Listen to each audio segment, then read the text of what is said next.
There's a hidden psychological pattern connecting Tony Soprano's panic attacks to his childhood in Newark, his mother's influence, and those mysterious ducks. This analysis uncovers the complex characterization that made television history. We examine the professional challenge Melfi faced in treating a mob boss, the breakthroughs and resistance in their therapeutic relationship, and how violence became emotional regulation. The investigation reveals Carmela's enabling role and the psychological inheritance passed to his children within their mob family system. Beneath the tailored suits and the commanding presence of a New Jersey mob boss existed a man at war with himself. Tony Soprano presented an image of brute strength and traditional authority, yet his life was punctuated by a secret, debilitating struggle. This internal conflict manifested not in boardroom disputes, but in sudden, overwhelming waves of panic that would bring the formidable leader to his knees. These episodes served as the first cracks in his hardened exterior, revealing the profound human vulnerability he worked so tirelessly to conceal. His journey into this hidden turmoil began with a definitive event. One afternoon in the late 1990s, while happily barbecuing at his suburban home, Tony was struck by a sudden, inexplicable terror. The world seemed to shrink, his heart pounded violently, and he could not catch his breath, convinced he was dying. This first panic attack was a pivotal moment, forcing the man who controlled entire criminal enterprises to confront a force he could not intimidate or command. It was this crisis that ultimately led him to the office of Dr. Jennifer Melfi, a decision fraught with risk in a culture that viewed therapy as a profound weakness. Dr. Melfi's initial assessment peeled back the layers of the mobster, revealing a complex psychological landscape. She observed a man suffering from depression, a condition characterized by a persistent low mood and loss of interest, which was masked by outbursts of rage and a compulsive need for control. Psychologists note that such conditions often stem from early developmental trauma. In Tony's case, his childhood was marked by witnessing the volatility of his own father, a local gangster, and being raised by a deeply manipulative and critical mother. These formative experiences created a blueprint for a personality constantly braced for threat, yet desperately yearning for the genuine connection his world denied him. The significance of his panic attacks lies in their brutal honesty.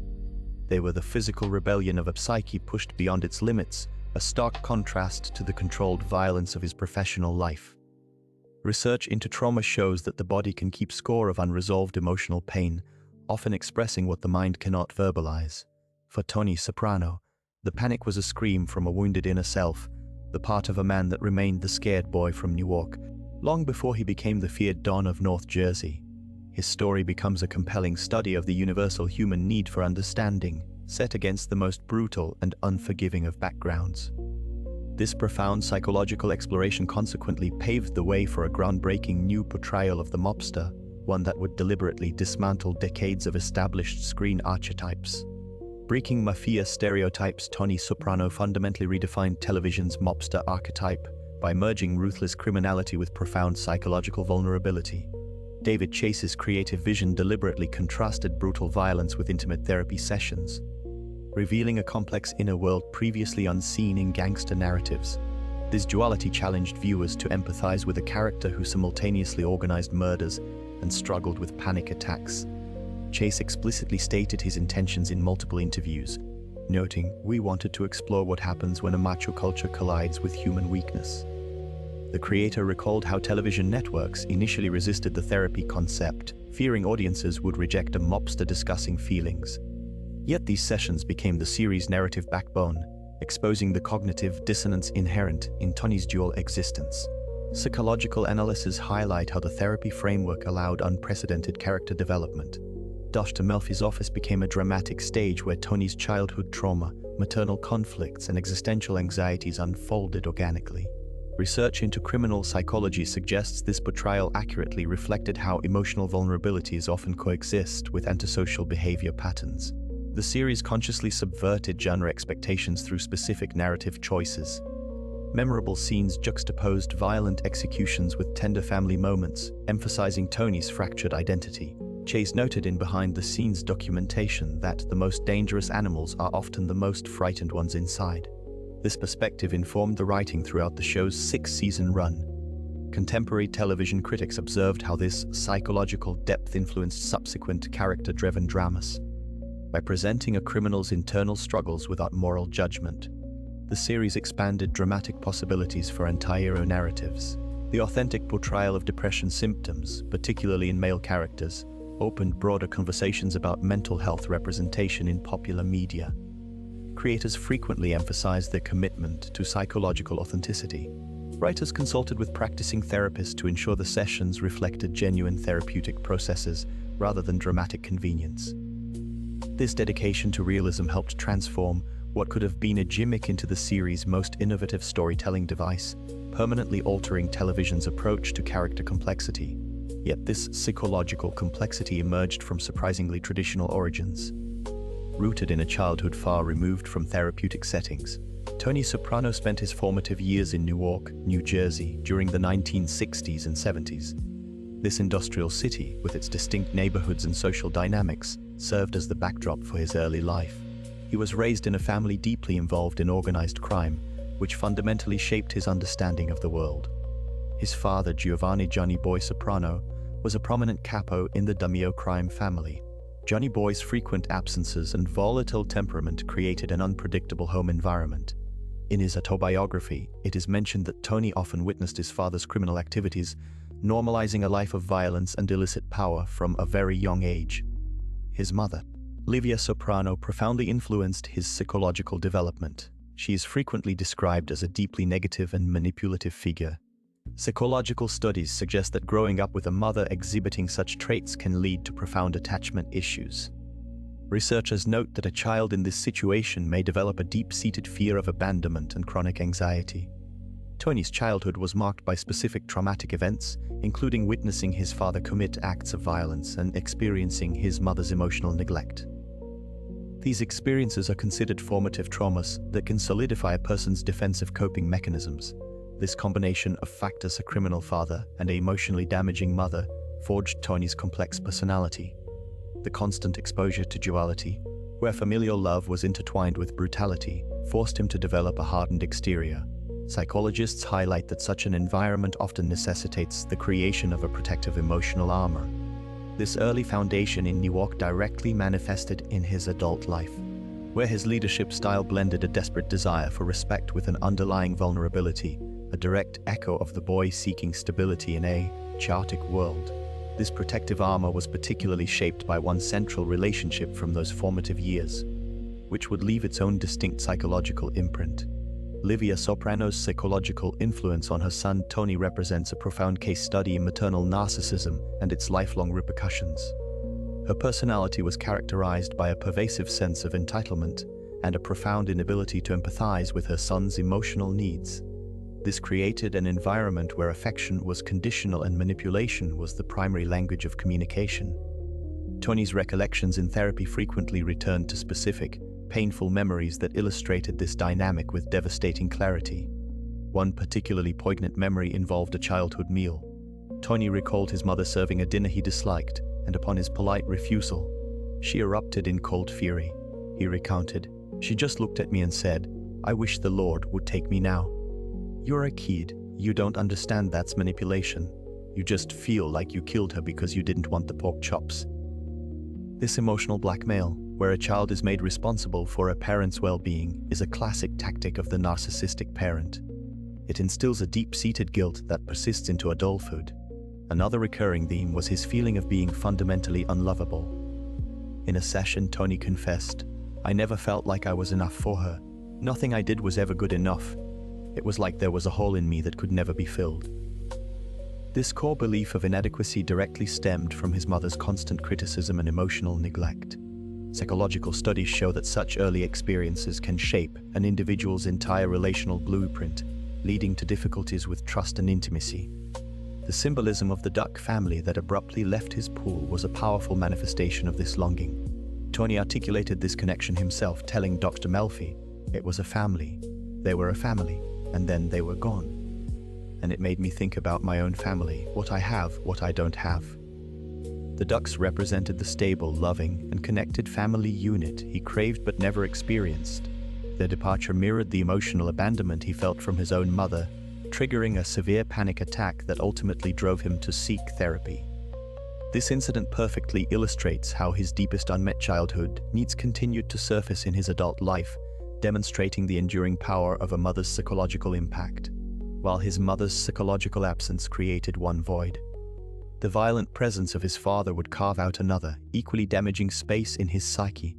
Johnny Boy Soprano cast a long and violent shadow over his son's life, his dual legacy as a feared mobster and an emotionally absent father creating a profound psychological conflict. Tony witnessed his father's criminal world, not from a safe distance, but from its violent epicenter. One of the most defining traumatic events occurred when Tony was just a boy, forced to watch his father commit a brutal act of violence in a restaurant. This early exposure to raw aggression became a foundational memory, forever linking power and masculinity with the capacity for brutality. In his biography, it is mentioned how the sounds and sights of that day were seared into his consciousness. Psychologists note that such childhood trauma can fundamentally alter a person's understanding of safety and authority. For Tony, his father's actions were not just criminal, they were a primary lesson in how a man asserts control in a chaotic world. This was compounded by witnessing Johnny Boy's severe health struggles. Seeing the powerful, intimidating figure of his father brought low by illness introduced a terrifying vulnerability. The man who represented strength was also fragile, creating a confusing dichotomy between invincibility and mortality. Research shows that children often internalize these contradictory models of masculinity. These specific experiences, the restaurant shooting and the father's decline, directly shaped Tony's own identity. He learned that violence was a valid, even expected, tool for resolving disputes and commanding respect. Yet, the memory of his father's weakness also planted a deep-seated fear of his own potential for fragility. This internal tension between the hardened mobster and the vulnerable man became the central drama of his adult life. He felt compelled to emulate his father's violent legacy to prove his strength, while simultaneously wrestling with the emotional scars that same legacy inflicted.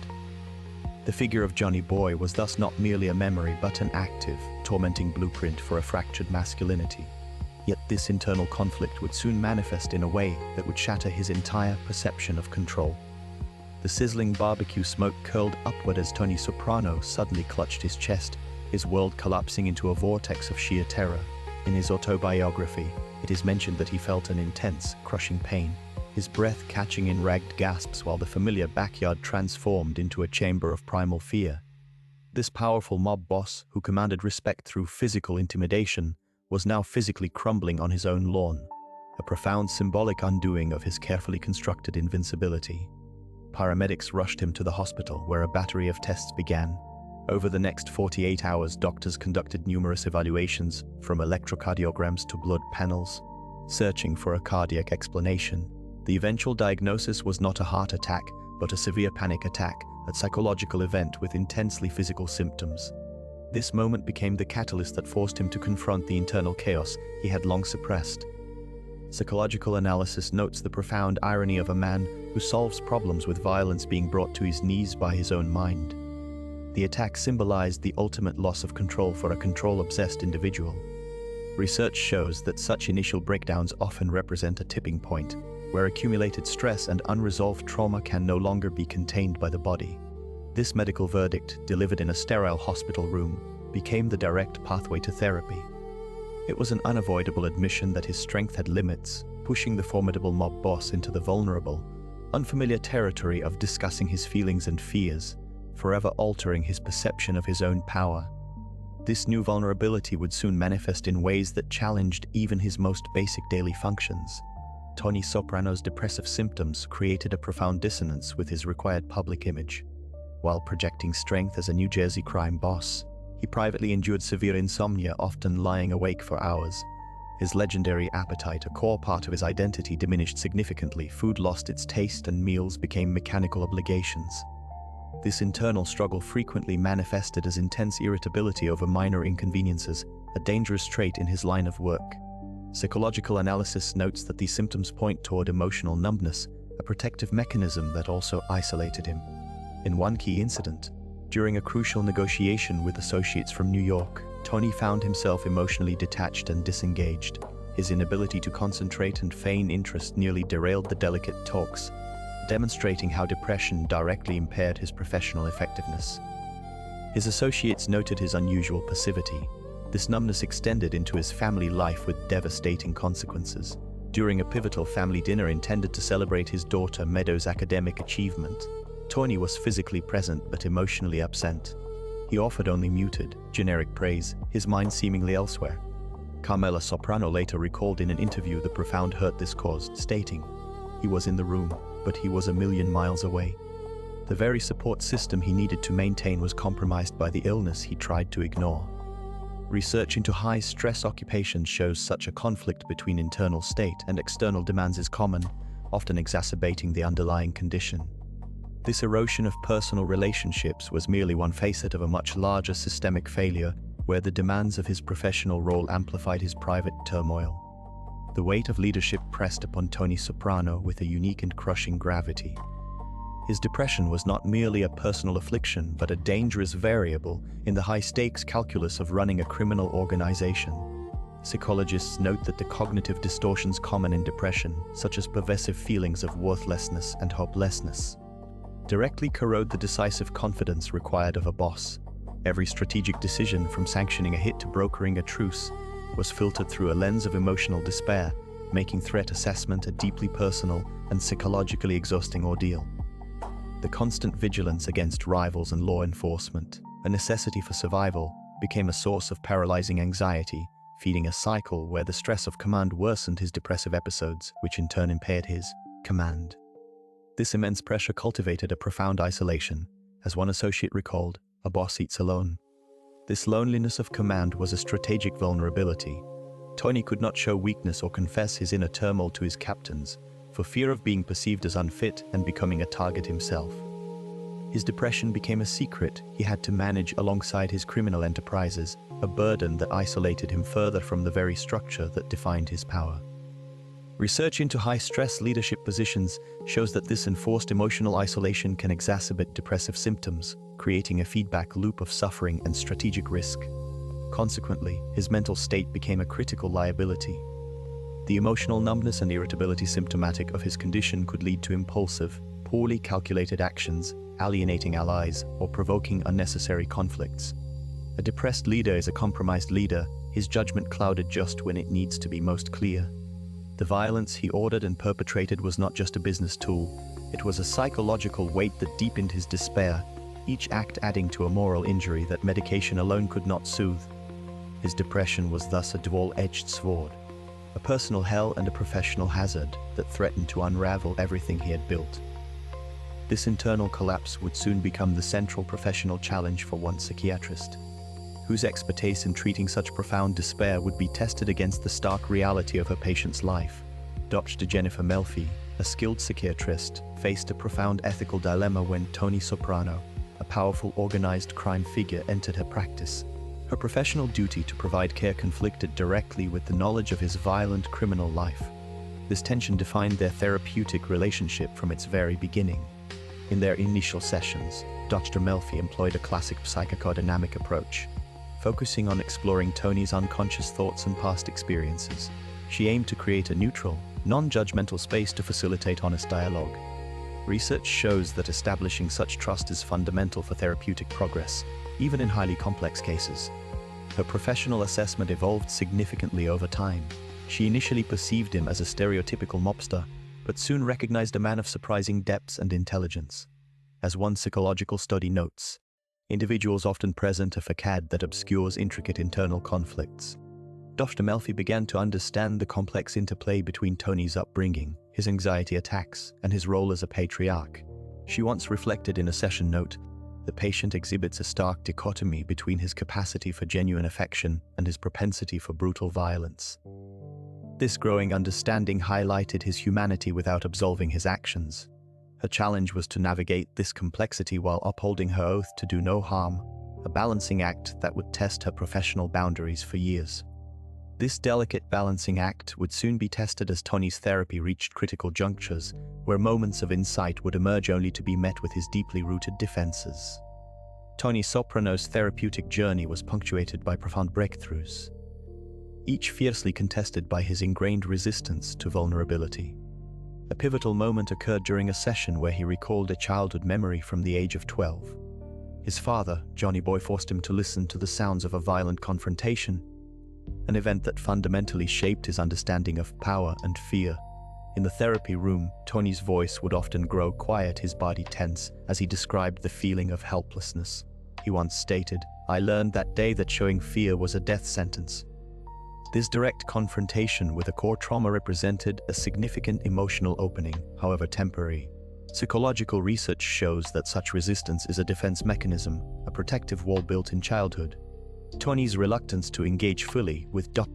Melfi was not merely stubbornness but a deep-seated survival strategy. He feared that exploring his pain would unleash an uncontrollable emotional torrent, undermining the composed, authoritative facade required of a mob boss. In one session, after a particularly raw admission about his mother's coldness, he abruptly shifted the topic to business matters, a classic example of avoidance. This pattern illustrated the internal conflict between his desire for relief and his terror of the perceived weakness that came with it. Yet, breakthroughs emerged in unexpected moments of clarity. Following a panic attack, Tony connected his physical symptoms directly to the suppressed rage toward his parents. He realized, in a moment of stark insight, that his entire criminal persona was, in part, a performance constructed to armor the frightened boy within. Psychological studies note that such insights, while fleeting, are crucial for therapeutic progress. They create a crack in the defensive armor, allowing for the possibility of change. For Tony Soprano, these flashes of self-awareness were both liberating and terrifying, offering a glimpse of a different life while challenging the very foundations of his identity.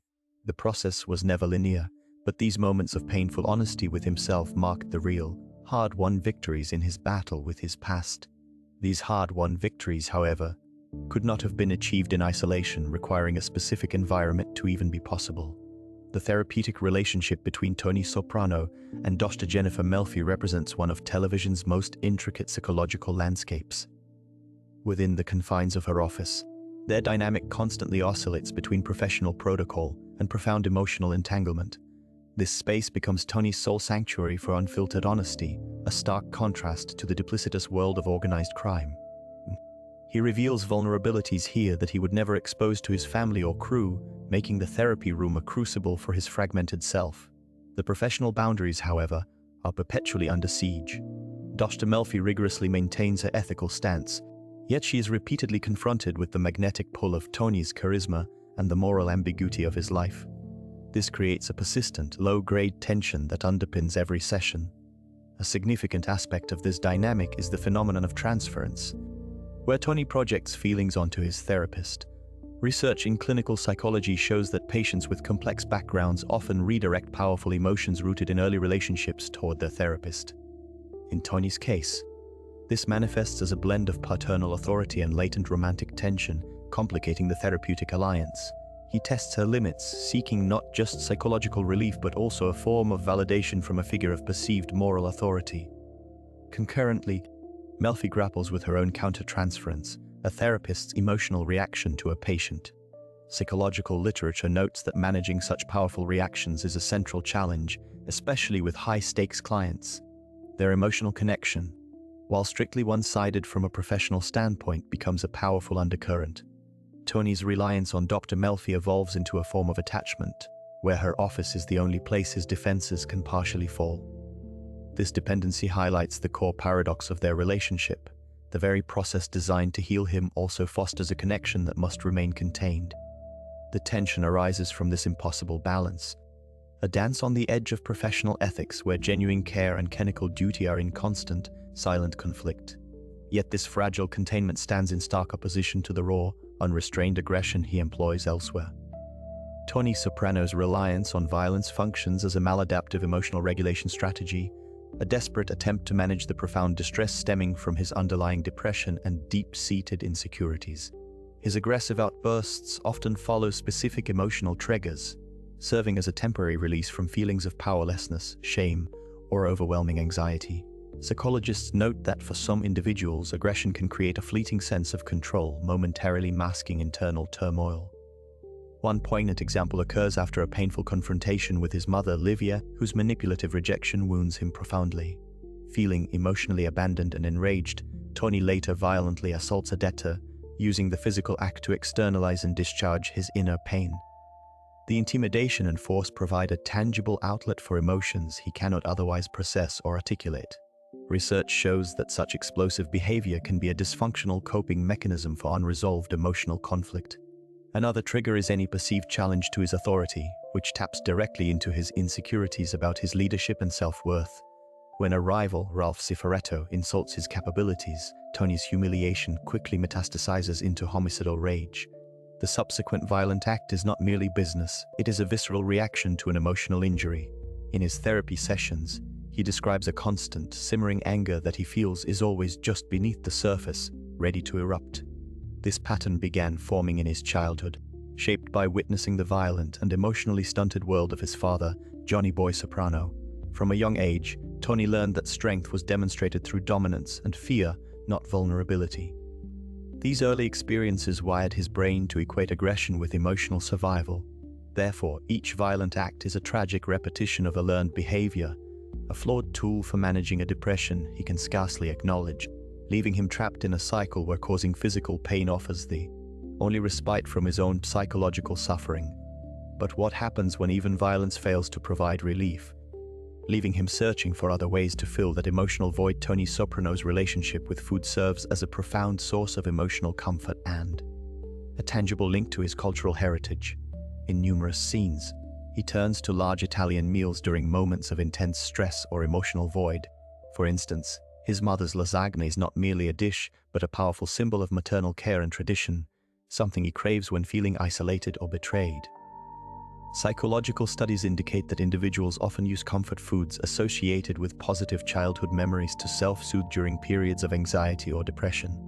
Specific food scenes carry deep psychological significance.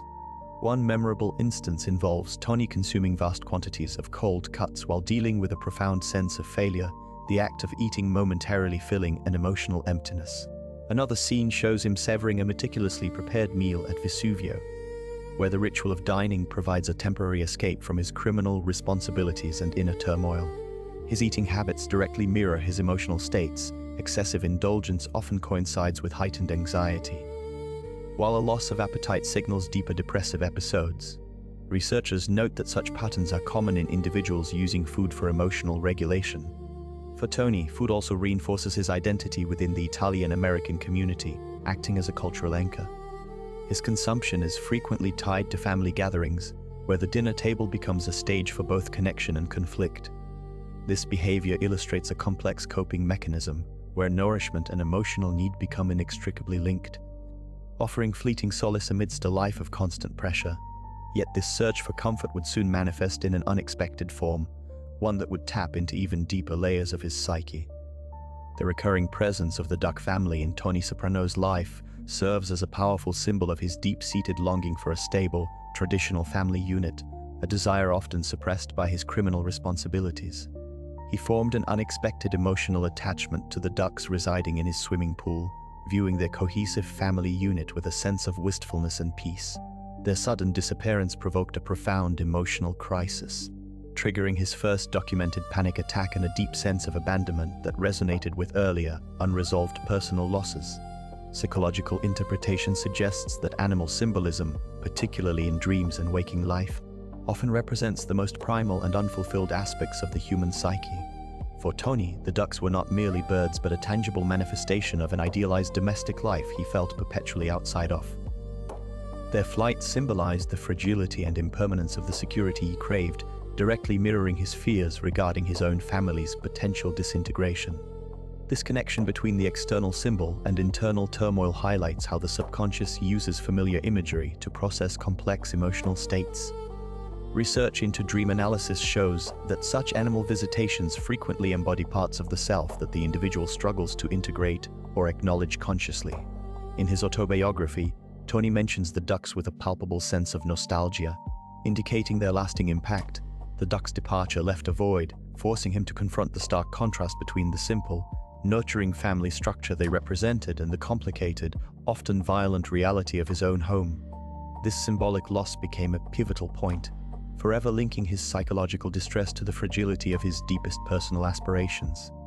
But how does this psychological void manifest in his closest relationships, particularly when his emotional needs become overwhelming? Carmela Soprano occupies a uniquely complex position as both a devoted wife and a knowing accomplice to her husband Tony's criminal life. Her role requires a constant, delicate navigation between maintaining family stability and confronting the moral compromises that enable their lifestyle.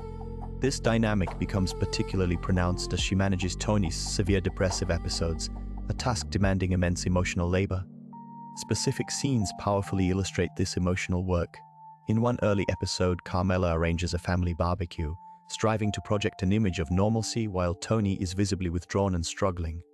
She actively redirects conversations and manages the children's expectations, all to shield Tony from additional stress. Her efforts are a continuous performance for the family and the outside world.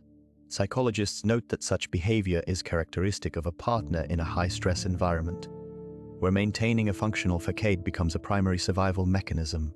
Her moral compromises are equally evident. In a pivotal session with Dr. Melfi, Carmela admits her awareness of the source of their wealth, stating she prefers not to think about it. This conscious avoidance allows her to enjoy material comforts while sidestepping direct culpability.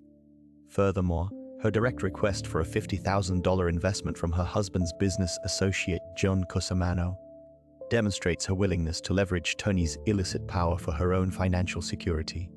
Research into such dynamics shows that enabling behavior is often rooted in a complex mix of fear, loyalty, and a desire to preserve the family unit at any cost. Ultimately, Carmela's enabling is not passive. It is an active, though deeply conflicted strategy for coping. She provides Tony with the domestic sanctuary he craves, which in turn reinforces his ability to lead his double life.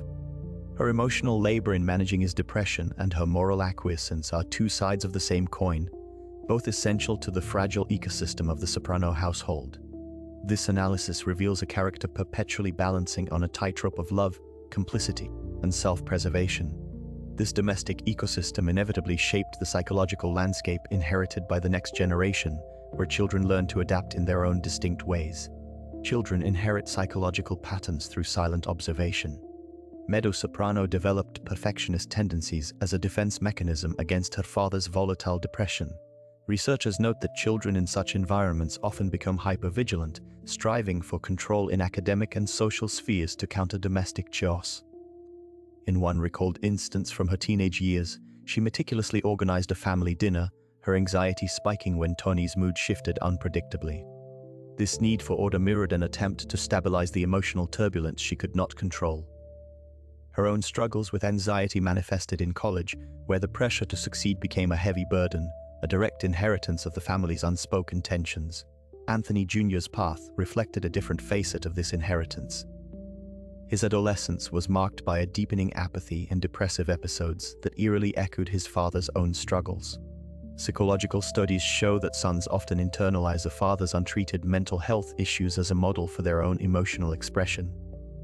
A specific moment from his high school years stands out. He spent entire weekends in a darkened room, paralyzed by a listlessness he could not name. This was not mere teenage angst, but a profound disengagement, a learned helplessness passed down through generations. His eventual forays into petty crime were less about ambition and more a manifestation of this inherited void, a search for fleeting sensation to numb internal pain. The transmission of trauma was not merely behavioral, but deeply neurological. Both children subconsciously learned that the world was an unsafe place, their nervous systems wired for constant threat assessment. Family patterns show a clear line. From Johnny Boy Soprano's volatility to Tony's depression, and onto his children's respective mental health battles. Meadow fought her inheritance with overachievement, while Anthony Jr. succumbed to it with withdrawal. Each represented a different outcome of the same foundational fracture, a legacy written not in genes, but in the silent language of shared suffering and unmet emotional needs. Their lives became a continuing study of how a parent's shadow stretches far into their children's futures. This dynamic of inherited family patterns finds its parallel in organizational structures, where similar psychological forces shape entire systems. The criminal organization in The Sopranos functions as a deeply dysfunctional family system, where depression permeates the hierarchical structure. Tony Soprano's role as boss mirrors that of a troubled patriarch, his mental health struggles directly impacting the crew's stability. His depressive episodes, marked by apathy and rage, create an environment of uncertainty and fear, undermining the very loyalty the mob relies upon for survival. This emotional volatility becomes a critical vulnerability within a system demanding absolute control. Tony's relationships with his crew members serve as complex substitutes for familial bonds, often replicating the dysfunctions of his own childhood. His connection with Christopher Moltisanti is a prime example, blending paternal guidance with intense disappointment and resentment. Psychological studies note that such fraught surrogate father-son dynamics are common in closed systems, where personal and professional boundaries dissolve. Tony's depression fuels this cycle as his inability to express genuine care often leads to destructive outcomes, betraying the familial facade. The crew's operational integrity is directly compromised by its leader's mental state. Research into organizational psychology shows that a leader's untreated depression can cripple decision-making and erode trust. For instance, Tony's paralyzing indecision during periods of deep melancholy creates power vacuums that his subordinates, like Paulie Walnuts and Silvio Dante, scramble to fill, fostering internal conspiracies. His therapy becomes a point of contention, viewed as a weakness that threatens the organization's masculine, self-reliant ethos. Ultimately, the mob family cannot escape the psychological realities of its central figure, proving that even in a world of crime, human emotion dictates the fate of the system. Yet this very vulnerability, which threatened the mob's internal structure, would paradoxically become the foundation for a groundbreaking cultural shift in how masculinity itself was portrayed. Tony Soprano fundamentally redefined masculine archetypes in television history. The character presented a complex duality of brutal mafia leadership alongside profound emotional vulnerability. His therapeutic journey became a revolutionary narrative device, challenging stoic masculine ideals that dominated media for decades. The series depicted therapy sessions with remarkable honesty, showing a powerful man grappling with panic attacks and childhood trauma. This contradicted traditional portrayals of invulnerable male authority figures. Psychologists note this representation helped normalize mental health discussions among male audiences, demonstrating that strength could coexist with self-examination. Cultural commentators observed how Soprano embodied shifting millennial masculinity, where traditional male roles were being questioned. The character's struggles with fatherhood, marriage, and identity reflected broader societal transitions. Research shows that male viewers reported increased comfort discussing emotions following the show's popularity. Critical reception celebrated this character innovation as television's first authentic anti-hero. The New York Times described the portrayal as a seismic shift in how television examines male psychology. Many reviewers highlighted how James Gandolfini's performance humanized what could have been merely a criminal stereotype. The series demonstrated that masculine complexity could drive compelling drama while advancing cultural conversations. By presenting therapy as a continuous process rather than a quick fix, it offered a nuanced perspective on personal growth. This character legacy continues to influence how contemporary media portrays masculine vulnerability and emotional depth. This groundbreaking approach to masculine psychology consequently paved the way for television's broader engagement with mental health narratives. The series represented a watershed moment for mental health representation in television. By portraying a mafia boss grappling with clinical depression, it challenged prevailing stereotypes about masculinity and vulnerability. Mental health professionals noted this depiction helped normalize discussions about psychological struggles across demographic boundaries. The show's nuanced approach demonstrated that mental health conditions do not discriminate based on profession or perceived strength. Tony Soprano's depression manifested through meticulously crafted symptoms that mental health experts recognized as clinically authentic.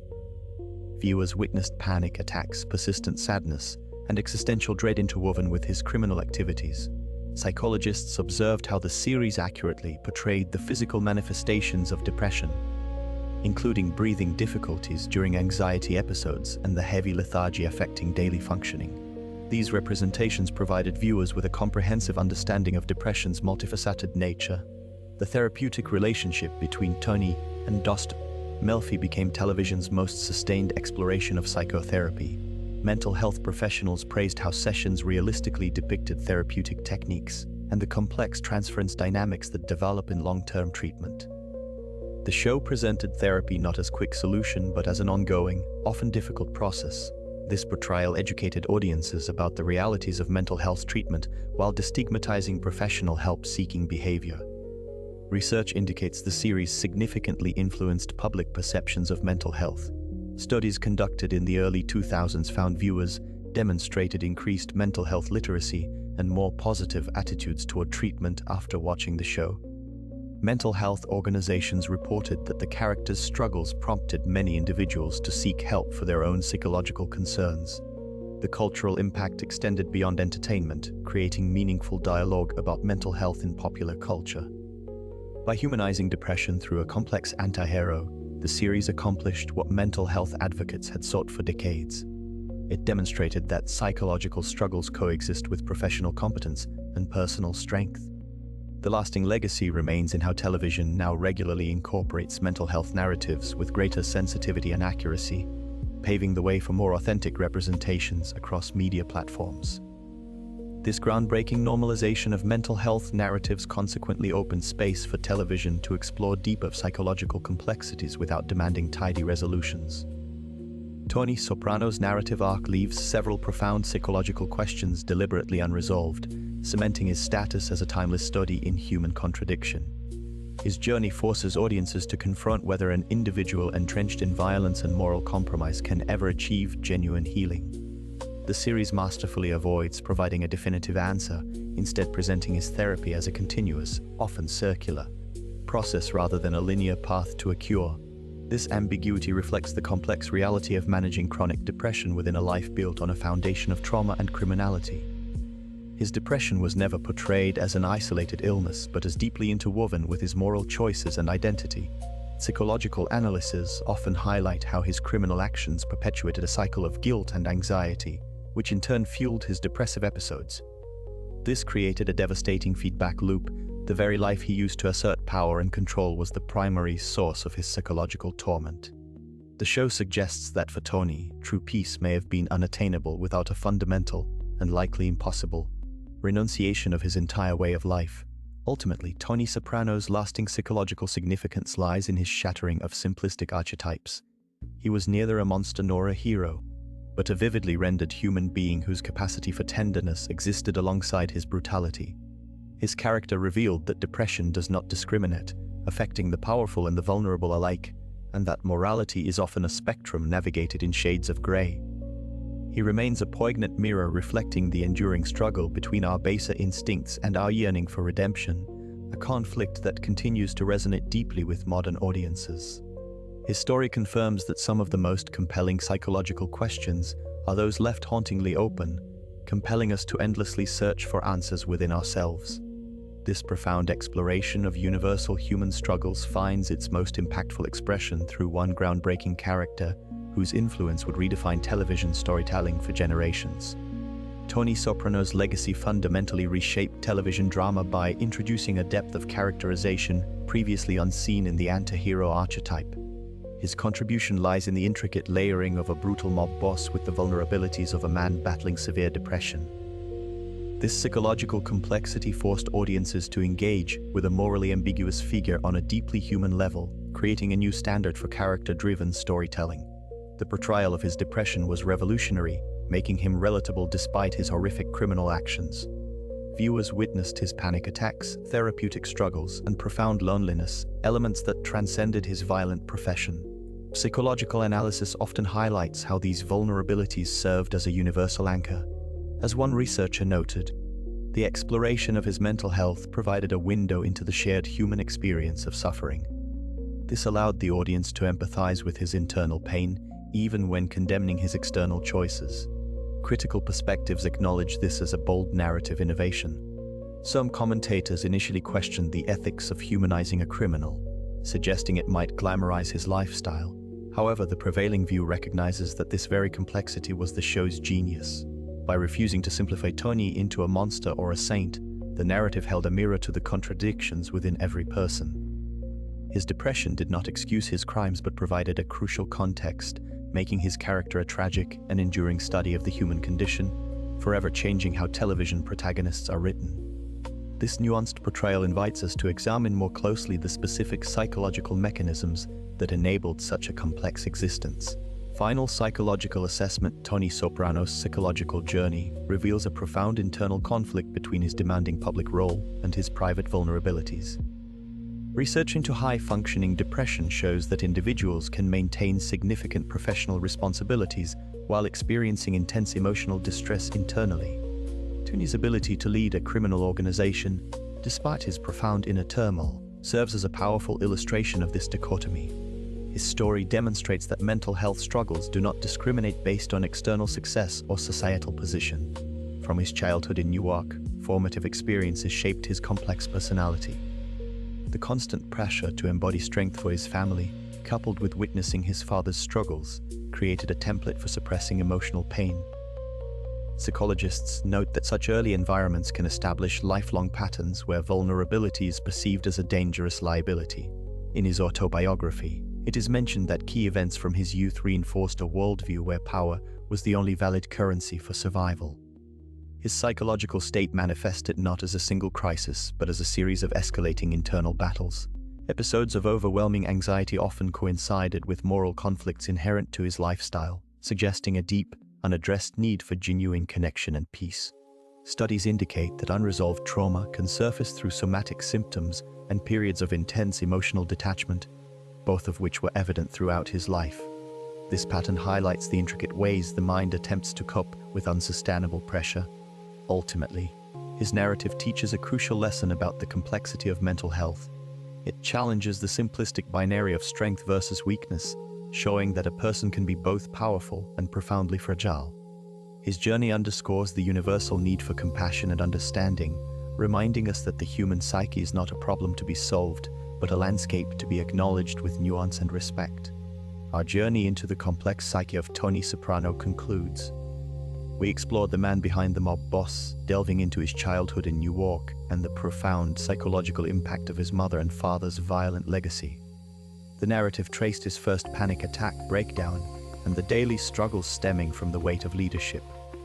We examined Dr. Melfi's professional challenge, noting the dynamics of their therapeutic relationship, breakthroughs, and Tony's resistance. The analysis touched upon violence as emotional regulation, food and comfort seeking, and the symbolic connections found in ducks. Carmela's enabling role and the children's psychological inheritance highlighted the Mop family as a dysfunctional system. This exploration offered insights into changing masculinity perceptions and served as a mental health representation breakthrough. The enduring psychological questions and the legacy of complex characterization leave us with a final psychological assessment. Subscribe to our channel to not miss new episodes. See you soon.